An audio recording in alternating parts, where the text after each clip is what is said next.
Hey, welcome friends. Hello. Here we are.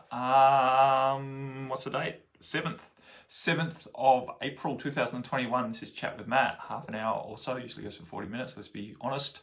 To talk about whatever's going on, whatever is current, whatever is topical, whatever's going to serve you, really. I'm not here to impart wisdom for the sake of wisdom. I'm not here to forecast the future or tell you what you should do or tell you what you should think or tell you what's dangerous and what's right. No rights and wrongs. Our intention is simple intention, but a powerful one, to speak to whatever is going to benefit you. And that might be telling you a big fat lie. Honest. It could be a big lie in terms of how we perceive what facts are in this current moment. That was a rather interesting way to start a chat with Matt. I feel like backtracking now. So, in terms of, what I just said, I'm not here intentionally to tell you lies, but I'm not here intentionally contracted around needing to manage my verbiage so that it is considered true by the majority. Because what's true and what's false, right? How do we come to a consensus about what is fact and what's not? Oh, science, you say. Science proves what's true and what's false. But we know that that's not the case because science has proved many things to be true in the past that have been subsequently iterated upon and realised that it wasn't the truth. It was a version of the truth that was current in the time, and that we have learnt more now, and that fact wasn't quite the truth anymore. It used to be the truth that the world was flat. It used to be true that the atom was the smallest indivisible particle. It used to be true that, a lot of things, Newtonian physics used to be very, very true, and now we realise that Newtonian physics is only an approximation, and quantum physics is closer to the truth, although, those of us who are a little bit more mature with how we look at quantum physics. And I think most quantum physicists realise that the quantum physics that we know today is not true yet. It's just a better approximation as we keep moving towards understanding how this material world, this world of form, behaves. Anywho, so the point being is to loosen up on your idea of true and false, right? So Sister Stephanie's with us. Welcome. Sister Stephanie asked put an interesting comment on, which is going to be a point of, actually there's one more reply there. And that was 1 minute ago, so that's why I haven't read it. I put a poster on last night that said, you can't change the past, but you can change your attitude to it. Sister Stephanie wrote, not sure about not being able to change the past. Now, I know Stephanie, I know how she works in her magic with working with ancestors and stuff. So let's dig a little bit deeper into this concept of, can we actually change the past? And maybe, do we have to change the past? And is it good to change the past? And what is the past? First of all, I guess. Because this idea, I guess we could go in and start, what's change? Maybe we start with what's the past, then we'll consider what is changing the past really all about, and whether we can do it, and whether we do it effectively or not, and whether we have to achieve the outcome that we're looking for today. Because what is that outcome? Why would we want to change the past? It would be to gain freedom, right? It would be to release the residues of the past, right? And how it's affecting us, and potentially, in Stephanie's case, I know how it affects others. So this is the interesting point. Can we go back into the past and change it? And if we did so, would that influence everyone? And in what way? Are we able to change everyone's memory of the past, everyone's residue from the past, if we were to go back and use our energy mechanics and rewrite timelines in the past? How would that influence the world? And is that keeping within in free will and sovereignty if we were to do that, right? Would we have to then get every single higher self's agreement to that change of the past? Or can we go back in the past and change our experience of the past? Because what is the past, right? What is any moment of now? What is any experience? What's an experience? You have an experience, I have an experience. We're both at the same place, right? We're both having the same experience. We're both in the same situation at the same time, having an experience. Each of us is having our own experience, though, and that then in a few moments' times becomes the past. But we each have our own version of the past because we each had our own experience in the past based on our own perceptions of what we received from the external world in that moment. So then if I was to go back and say, hey, I didn't like what happened, can I go back into that past and change it? And is that going to change it for you who had your own experience in the past? That's the point here.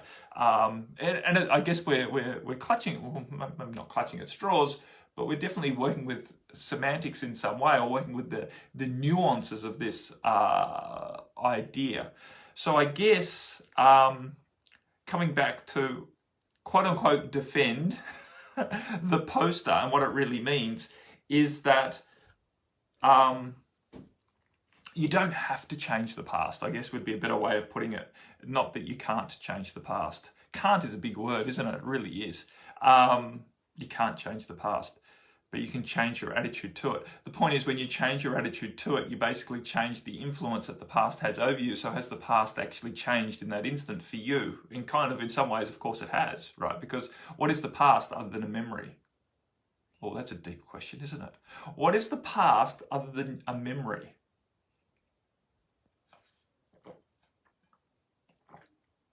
Whose past is the correct past? Yeah, and this is another, very, very slippery topic that we can start getting into, because I've gone down this rabbit hole many times. Stephanie wrote, I'm seeing it as being on a different timeline, possibly. And so a timeline is just the individual experience of the past, right? And potentially the individual experience of the future.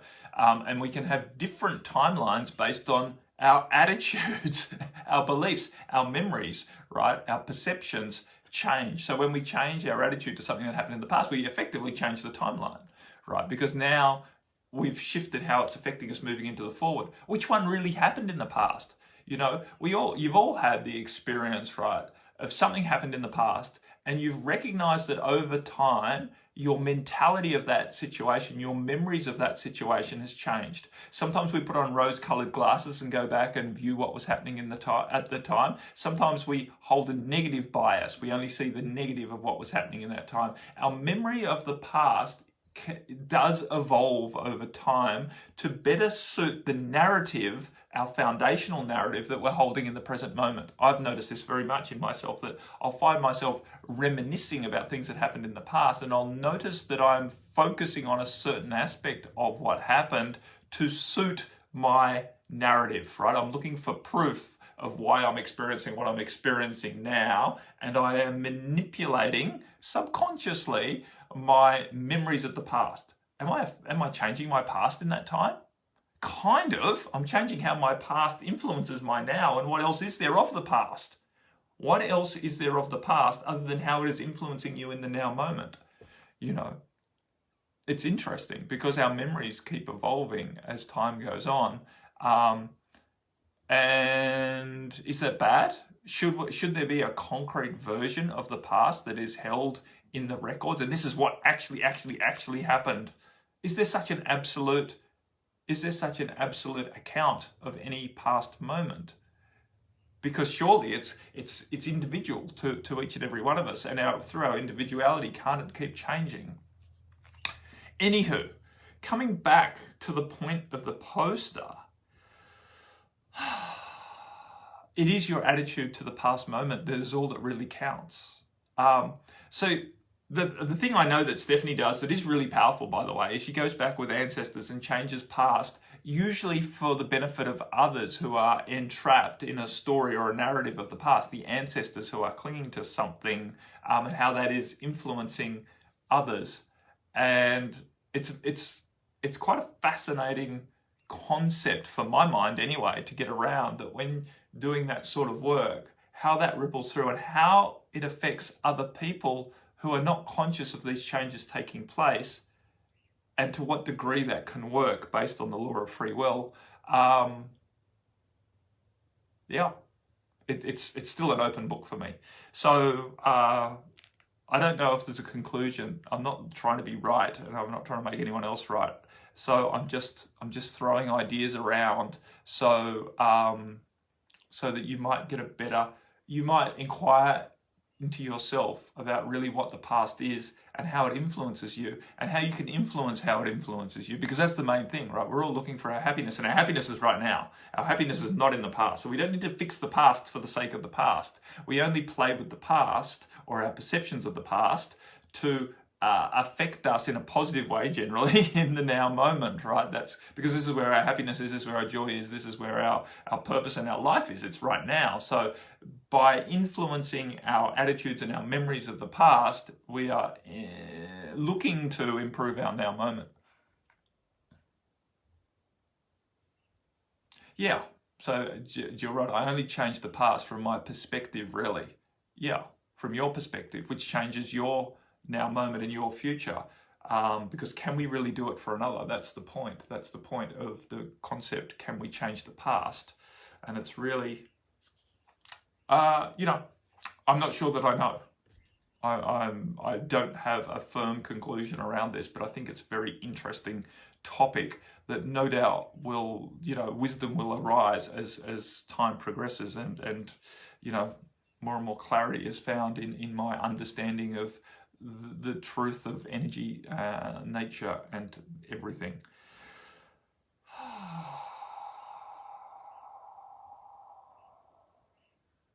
Okay, so I'll just basically close off.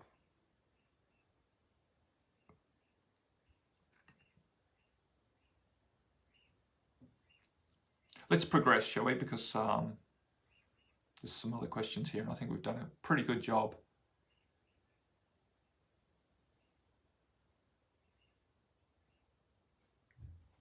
Just a few things.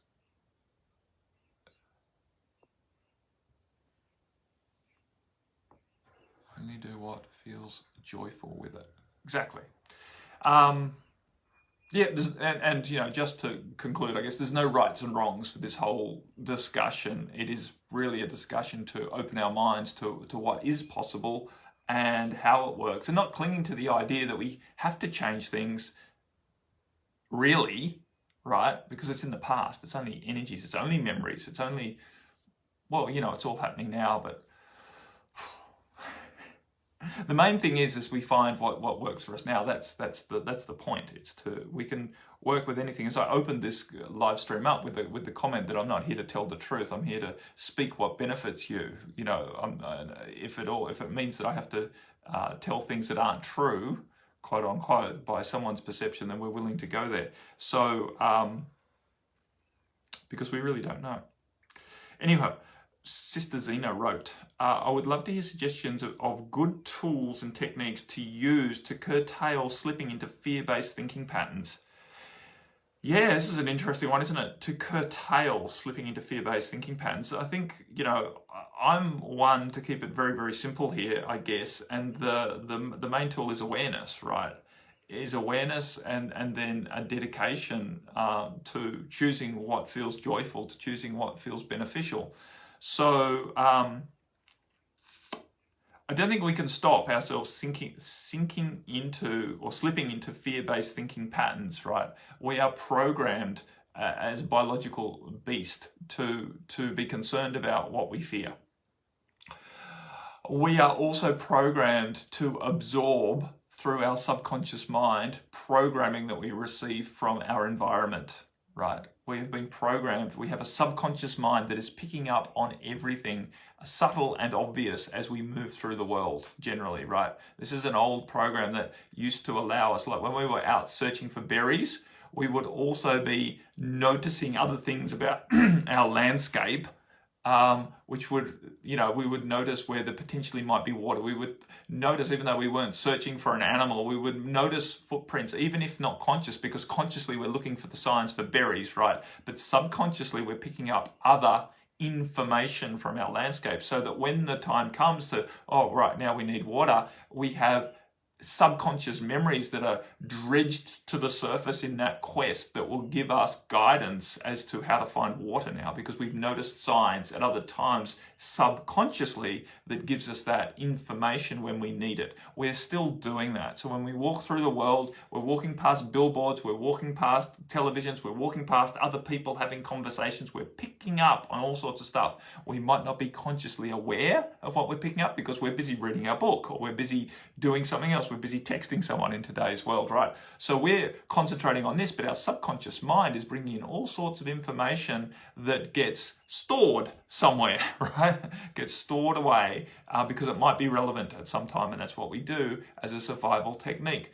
Unfortunately, that survival technique is kind of backfiring on us today because we are subjected to just so much information in our external world. Everywhere we go, information is being, there's signs up, there's all sorts of signs up that are giving us information that may or may not be important to us at some stage, and it's all stored in our subconscious. As we start to relax, the subconscious mind starts to filter through some of this stuff. We find that when you really start a meditation practice, that a lot of what you do is sift through your subconscious mind, all sorts of stuff just coming up, to be either given a higher status or thrown out, right? That's basically what it's doing. The subconscious mind is going, is this important? Is this important? Is this important? We got this. We're in someone's house and they had the television playing. We heard all this stuff. Here it is. Do we need to remember that, or can we let it go, right? This is what's happening. It also happens in our dream states, right? So, the fact is, the world is and has run on fear-based propaganda for a long time. This is how consumerism has worked. This is how capitalism has worked. Corporations have used fear-based messaging to sell their products. Fear-based is not just be scared of this. It's if you don't have this, you're missing out, right? FOMO, fear of missing out, is a fear-based propaganda. Fear that you won't be in the in crowd if you don't look a certain way is a legitimate fear. A lot of us don't think that's a fear when we're watching, a commercial that's showing all these people having fun on the beach drinking Coca-Cola or whatever. But in some way, the subconscious is recognizing that this is that we're using this as a comparison, and therefore it's a fear-based lack mentality, that this is how we should be, this is what happiness looks like, and I don't have that, and so I need to move towards that, and so what do I need to do to get there, because otherwise I'm not, Can others actively cause us to drop into fear? No one can cause us to do anything, in my opinion. We're sovereign beings at the highest level. Can others influence us, influence our egoic self so that fear arises? Of course. Can others intentionally project fear at us? Yes, of course. Can they cause us? Can they force us to embrace that? No.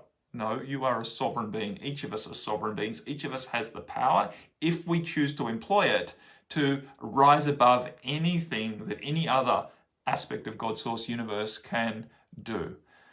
The definition of a PSYOP operation, what are the good techniques? So a PSYOP operation is just a psychological intention, right?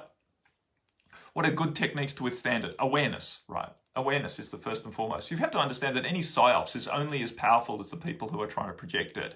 And while they do use methodology to influence our subconscious mind, they have studied how the subconscious mind works. We are powerful enough to overcome or rise above or mitigate these influences, right? So awareness. One of my first teachers in yoga, Swami, used to, answer many questions. He used to tell a story about a monk who answered many questions. Whenever the student would come with a question, he would say, 3 answers: awareness, awareness, awareness, right? In yoga, the prime duty is to heighten your awareness, right? First of all, we use physical postures to heighten our awareness of our relationship with our body and how our body works, and to take ourselves out of the thinking mind and into the awareness body of noticing things. But that evolves into becoming more and more aware of how our mind is working, more and more aware of how our emotions are working, more and more aware of how the external world is influencing us. Awareness gives us the power to make conscious choice. Without awareness, we can't make conscious choice. So with all of these fear-based PSYOPs, with all of these, innocuous fear basis that we've just picked up from our natural biology. The point is to recognize that with awareness we can make conscious choice, and conscious choice is powerful. It's more powerful than subconscious influence. Subconscious influence is powerful too, but only if you're not aware of how it's influencing you. Once you lift the veil and understand that this process is running, then whenever it starts influencing you, you just remember, oh, I'm just being influenced by my subconscious. Oh, this is this fear-based psyops that's being expressed through me right now. I don't have to act in alignment with this psyops, with this influence, right? We recognize the influence is there, but we get to choose whether we allow it to push us around or not. So with awareness, first and foremost, then we have to develop confidence to being able to know that we are capable of making choice, despite the fact that there is real pushes on us, right? We can't stop the external world from influencing us, but we can mitigate the way that it influences us, right? There'll always be a push. It just becomes a game of relativity, because the stronger and the more expansive we become and the more mature and the more wise we become, the influence of lower-based, lower mind, lower vibrational psyops or fear-based indoctrinations or programming becomes relatively smaller based on who we are, right? As we raise our vibration, the world influences us less because we vibrate at a vibration that is less influenced. It still influences us, but it's just less. And that's the point. A lot of people say, how do I stop being influenced by it? You can't stop being influenced, but how do you get to the point where that influence is not significant anymore? Because that's all that really matters, right? Because once the influence is no longer significant, you get to live your life in joy and happiness and purpose without being pushed around by the fear-based agendas, right?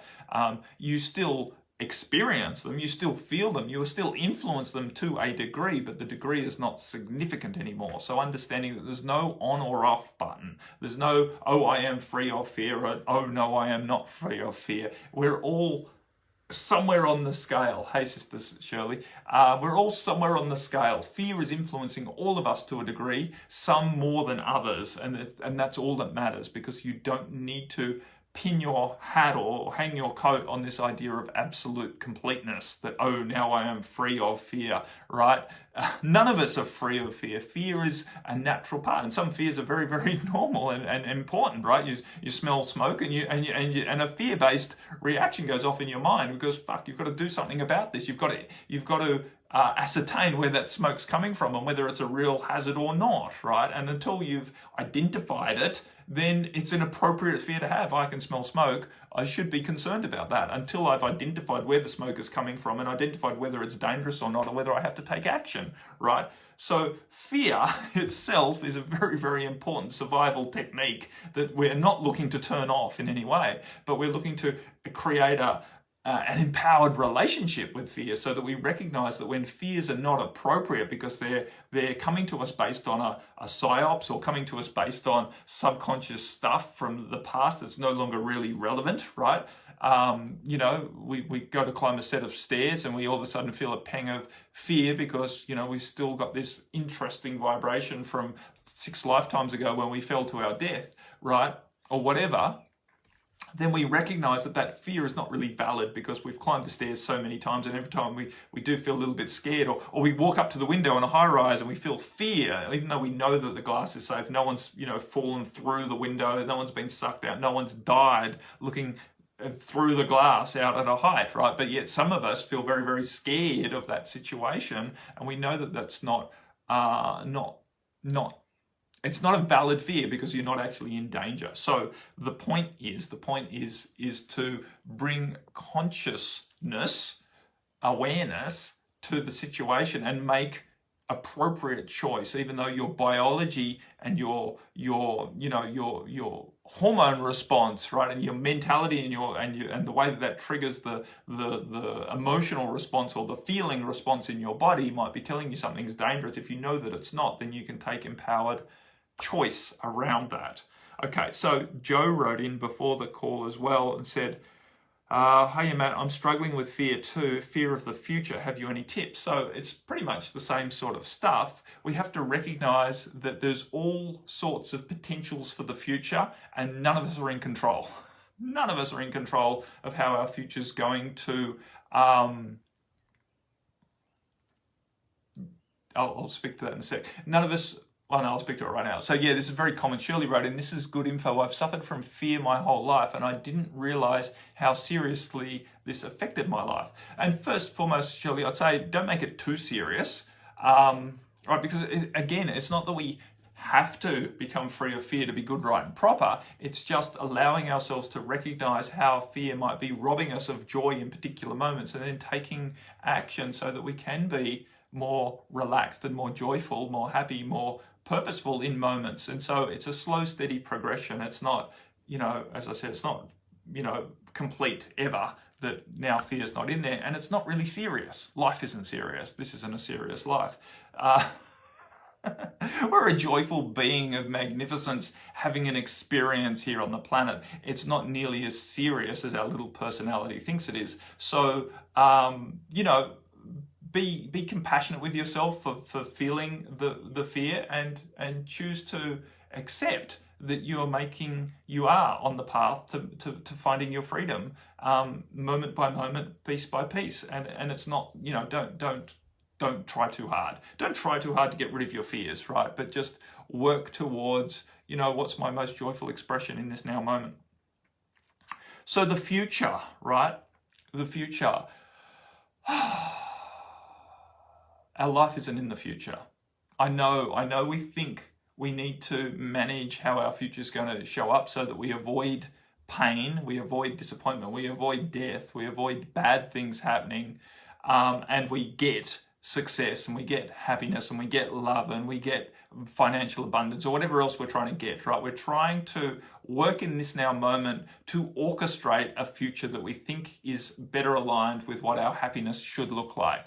And all of the time while we're busy trying to orchestrate our future, we're actually missing the opportunity to be happy right now.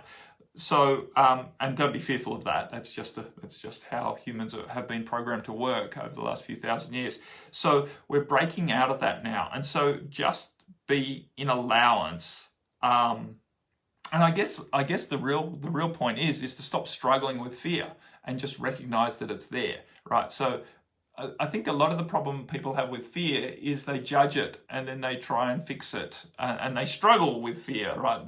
They recognize the fear and then they try and mentally prove that the fear isn't valid, or try and mentally do something about the fear of what could happen in the future, right? We do more study, more analysis,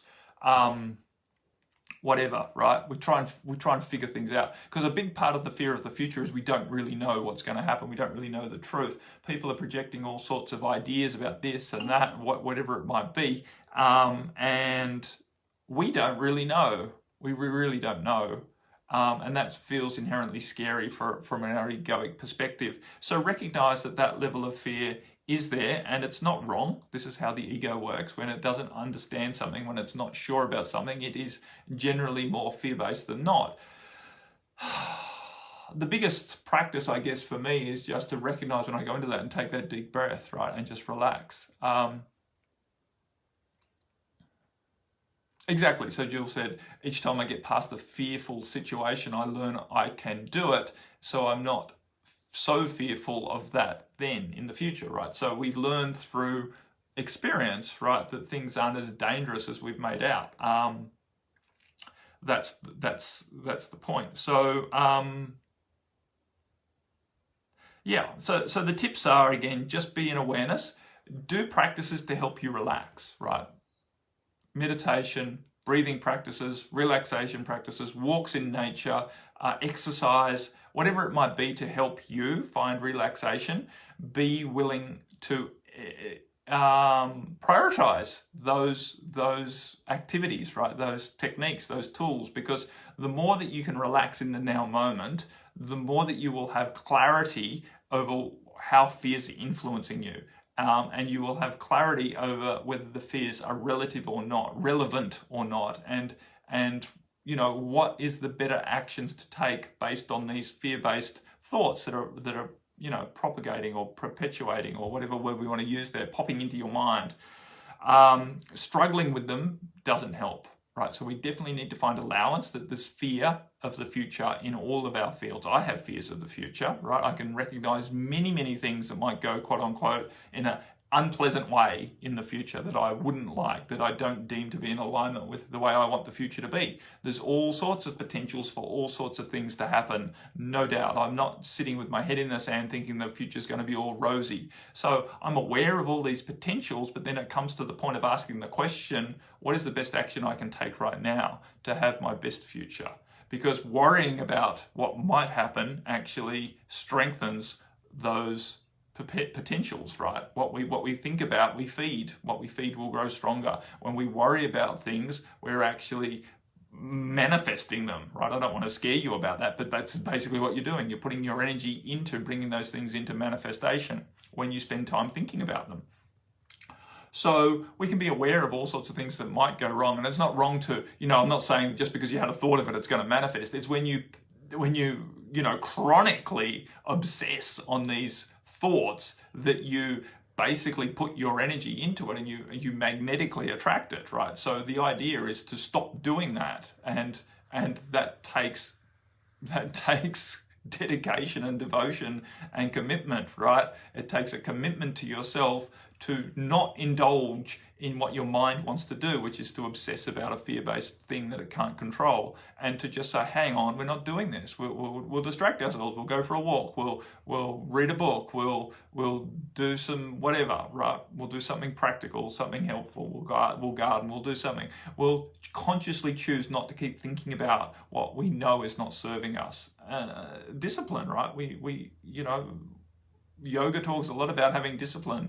It doesn't have to be a fear-based discipline that you think, well, if I don't do it, I'm going to, get punished. It's a loving-based discipline that if I don't do it, I'm not going to get the result that I want, right? And I'm not actually, and beyond that, if I keep doing this, I'm just making myself suffer in the now moment, and I'm choosing not to suffer in this now moment. I love myself to give myself freedom right now, so I'm choosing not to go into this fear-based thoughts, because not only is it ruining your future in a way to keep thinking about what you don't want to have happen, it's actually ruining your moment of now. It's ruining your moment of now. You may as well be living that future while you're obsessing about it, right? It may as well be happening right now while you're worried about it happening, because for all intents and purposes, you're in it. You're in it. You're in the emotion of it, you're in the mentality of it, so you're basically living it, right? Even though it hasn't actually happened in reality, whatever that thing is. So stop doing that. Just stop doing that. I know it's hard, but it just comes down to commitment and dedication to yourself to keep coming back to what helps. And if you need to write sticky notes to remind yourself to stop and breathe every 2 hours or every half an hour, whatever it might be, remind yourself, write a list of what's important for you and what you're choosing not to do. I'm choosing not to obsess about fear-based thoughts. Write a sticky note. Look at it, go, oh, that's right, I'm choosing not to do that.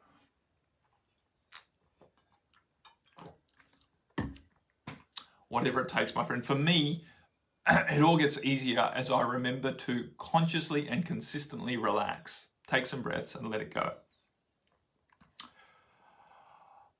So Lorraine, who it's late, is also struggling. So I'm struggling with anxiety at the moment. So hopefully everything that we've said, Lorraine, is going to help you with that.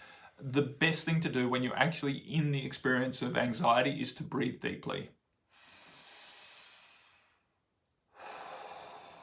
The first few breaths can be out through the mouth, which is really going to help you relax a little bit more, and then you just start breathing through your nose. But breathing long and smooth and deep, and breathing into your belly. Feeling your belly expand. If you feel capable, you add in a breath retention. So you breathe in for a period of time. Maybe it's a count of 6. Maybe you hold your breath at first. You might be struggling to hold your breath, so you hold your breath for a count of 3. And then you breathe out, maybe to start with, for a count of 6. As you progress, you'll change from 6-3-6 to maybe 6-6-6 to maybe 6-6-8. You breathe out slightly longer. There's all sorts of different breathing techniques, but ultimately, don't get too caught up in trying to get it right in all of the science around it. Just choose to breathe deep. Choose to put your hand on your belly, feel your belly rising and falling as you breathe, and remind yourself, tell yourself a little mantra as you breathe. I'm choosing to know that in this moment I am safe. Reminding yourself, I am safe. I'm choosing to know that I am safe. Allow yourself to relax. Consciously relax the musculature of your body. Relax around your neck, relax around your shoulders, relax around your belly. Relax your face, right? Relax this place in the center of your heart. Allow your heart space to open. Allow yourself to feel compassionate love for yourself. And allow yourself to remember that you're not failing when you're feeling anxiety. Don't beat yourself up for feeling beat up by the world. Remember that anxiety is just residues of the past. They're your wounds that are being triggered by moments of perception that stuff's going wrong again. The stuff that went wrong in the past is going wrong again. It's not the truth. It's just a feeling, a perception. And we can change that. You can change that. You can remind yourself that things don't have to go wrong. There is no real wrong. You are safe in this moment. You're a sovereign being beyond this world in reality. I know that doesn't always help when we feel that, there's no hope for us. But by and large, anxiety can be very, very, we can make a lot of progress with relaxing out of it just with very simple techniques with breathing. I could talk a lot about then, making sure you've got good diet and that you're well balanced. You're getting adequate vitamin Bs. There are, vitamin Bs that work very well. If we're deficient in certain vitamin Bs, that it's much more likely that our mind is on high alert. So, vitamin B for stress or anxiety is a good thing to supplement with when you're in this situation. Mineralizing your body is also powerful. Drinking lots of water and being well hydrated is also really helpful in releasing anxiety. Because all of those states, the body being dehydrated, the body being low or out of balance with minerals and vitamins, is always going to perpetuate a stress-based response. Not having good nutrition doesn't help our body feeling relaxed, right? So take care of that, getting enough sleep. I know it's hard to sleep when we're anxious, but if we don't sleep enough, we tend to be more stressed and thus more easily triggered into anxiety experiences. So do what it takes, right? Invest time in making sure you get better sleep, whatever that might be. Buying some sleepy time tea, doing other remedies to help you sleep, getting off screens, making sure you're not under blue light for the last few hours before you go to bed. All of those sorts of things, making sure your sleep hygiene, your bedroom is conducive to getting good rest, is also going to help you deal with anxiety experiences, right? And then making good choices about where you're spending your day, who you're hanging around, what media you're allowing to come to you, right? Whether you've got the television on or not is a big thing in how stressed you're going to feel and how anxious you're going to feel. As you take more and more triggers out of your life, you can't avoid all triggers, this is the point, but by reducing the load of information that's coming to us, we're going to reduce our load of this experience called overwhelm, which will help us to reduce how anxiety is playing out in our life, right? The more time we can spend in nature, connected to the earth, right? Walking barefoot on the grass, it's going to help. It's all going to help. Whatever your thing is, be willing to invest time in that. Choose not to put up with anxiety and choose not to struggle against it. Choose not to make yourself wrong for experiencing it, but take action to help mitigate it, right? Don't struggle against it. Actually do things that are going to help. And be willing to keep doing them until you find help, and be willing to, do what's necessary. Okay, my friends, I've got another call very, very soon. Hopefully that helped you all. Much, much love. I will be back next week. I probably won't actually. I'm just thinking I'll be on retreat next week. So Chat with Matt will probably fall by the wayside next week. I'll be back the week after because I'll be leading a retreat with Marie, my wife, down in the Abel Tasman National Park. Much, much love. Sleep well, Lorraine. Much love and support. Bye for now. Namaste.